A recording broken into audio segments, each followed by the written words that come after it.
السلام علیکم، ستړي مشئ، وخت مو په خیر. تاسې ته له زیر نیوز 40 څخه د نن ورځې د مهمو خبرونو ټولګې ته ښه راغلاست وایو. نن یکشنبه د 1404 هجري لمریز کال د لړم 25مه چې د 2025 زیږدیز کال د نومبر له 14مې سره برابره ده. زه رسافه یم او تاسې ته له زیر نیوز 40 څخه د نړۍ مهم خبرونه وړاندې کوم، خو په سر کې د مهمو خبرونو سرټکي. پر غزې د اسرائیل تازه بریدونو مرجوب له اړولې او د اسرائیلي لومړي وزیر تازه څرګندولې او په مکسیکو کې د ناامنۍ ضد لاریونونه سخت شوي دي. اوس هم پام وکړئ پوره خبرونو ته. پر غزې د اسرائیل تازه بریدونو مرجوب له اړولې او د اسرائیلي لومړي وزیر تازه څرګندونې. په غزه او اشغال شوي لویدیځي غاړه کې د اسرائیلي ځواکونو وروستي بریدونو لږ تر لږه 4 فلسطینیان وژلي دي. په جنوبي غزه کې 3 کسان د اسرائیلي نیواګر ځواکونو په هوایي او ځمکني بریدونو کې وژل شوي او په نابلس کې د عسکر کډوالو په کمپ کې یو ځوان د پوځي چاپې پر مهال په ډز وژل شوی دی. دغه راز په غزه کې د سختو بارانونو او سیلابونو له امله د بې ځایه شویو زرګونه کورنۍ له نوې ستونزو سره مخ دي.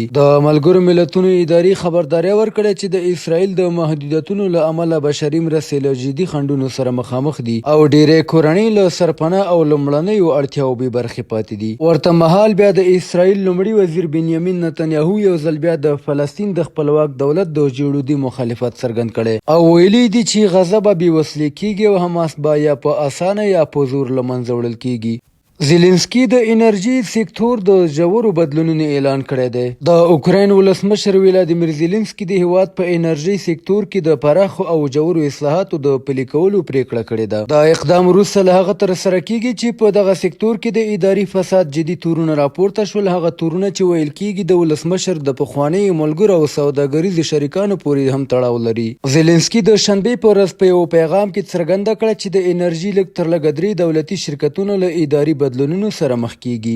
د په وینا دغه شرکتونو اوسنی مشران به له دندو لرې شي او پر ځای به یې نوي مسؤلین وګمارل شي. هغه زیاته کړه چې د اصلاحاتو لړۍ یوازې د رهبري جوړښت بدلون نه دی بلکې نور پراخ تنظیمي ګامونه به هم پلان شي. ولسمشر وویل موږ د انرژي په مهمو دولتي شرکتونو کې د بشپړ بدلون پروسه پیل کړې. دا به روښانه شي چې دغه نوښتونه به په داخلي کچه د ولسي فشار د کمولو او په نړیواله کچه د لویدیځو متحدینو د رضایت ترلاسه کولو لپاره څومره اغیز ولري. اوکراین داسې مهال د اداري فساد پر وړاندې د دې نوو هڅو اعلان کوي چې هیواد یې د روسیې د یرغل په وړاندې لا هم په جګړه کې ښکېل دی. لویدیځو متحدینو پر کیف هم ټینګار کړی چې د ملاتړ د دوام لپاره اړینه ده اداري فساد د مخنیوي په برخه کې جدي او ثابت اقدامات وشي. په مکسیکو کې د ناامنۍ ضد لاریونونه سخت شوي دي. په مکسیکو کې زرګونه کسان د ناامنۍ د نشه یي توکو د مافیاو او د حکومت د امنیتي تګلارو پر ضد لاریونونو ته راوتلي او دغه اعتراضونه وروسته له هغې تاوتریخوالي ته واوښتل چې په اوروپان ښار کې ښاروال کارلوس مانزو ووژل شو.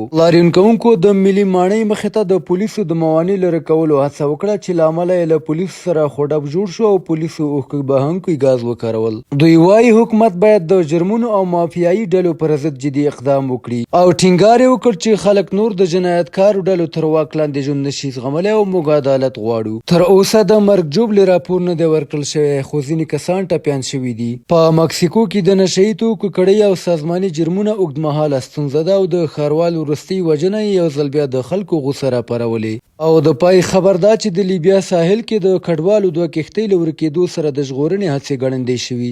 لیبیا ساحلي اوبو ته نږدې د ناقانونه کډوالو 2 بیړۍ د خراب موسم له امله له ستونزو سره مخ شوي او ډوبې شوي دي. په مجموع کې 95 کډوال د اروپا پر لور په سفر و خو د کښتیو د چپه کېدو له امله د ډېرو برخلیک لا هم نامعلوم دی. لیبیا د 3 میاشتې ادارې د معلوماتو له مخې لومړۍ کښتۍ چې 26 کسان یې لیږدول د سختو څپو له امله راچپه شوه چې 4 تنه مړه شوي او نور کسان هم ژغورل شوي دي. د دویمې کښتۍ په اړه ویل شوي چې 9 کډوال پکې سپاره وو خو تر اوسه د هغوی د ژغورلو یا موندلو په اړه کره معلومات نشته. مسؤلین وایي چې تر اوسه موندل شوي جسدونه اړوندو ادارو ته سپارل شوي او د نورو ورکو کسانو د موندلو لټون روان دی. د راپورونو له مخې په دغه کښتۍ کې سپاره ډیر کډوال د مصر، سودان او بنګلادیش طبیعت لرونکي وو. د کډوالۍ نړیوال سازمان خبرداری ورکوي چې د لیبیا له لارې د مدیترانې پرېښودل یو له تر ټولو خطرناک مسیرونو څخه دی چې هر کال ګڼ شمېر کسان په لاره کې د ژوند خطر سره مخامخېږي او ډېر یې ژوند له لاسه ورکوي. بهرني خبرونه هم دومره وو. د کورنۍ او سپورتي خبرونو لپاره زموږ پاڼې وڅارئ. په خواله رسنیو فیسبوک، انسټاګرام، ایکس، یوټیوب او ټیک ټاک زموږ خپرونې خوښې او موږ تعقیب کړئ. ادرس یې زیر نیوز 24 تر سبانۍ خپرونې. د الله په امان.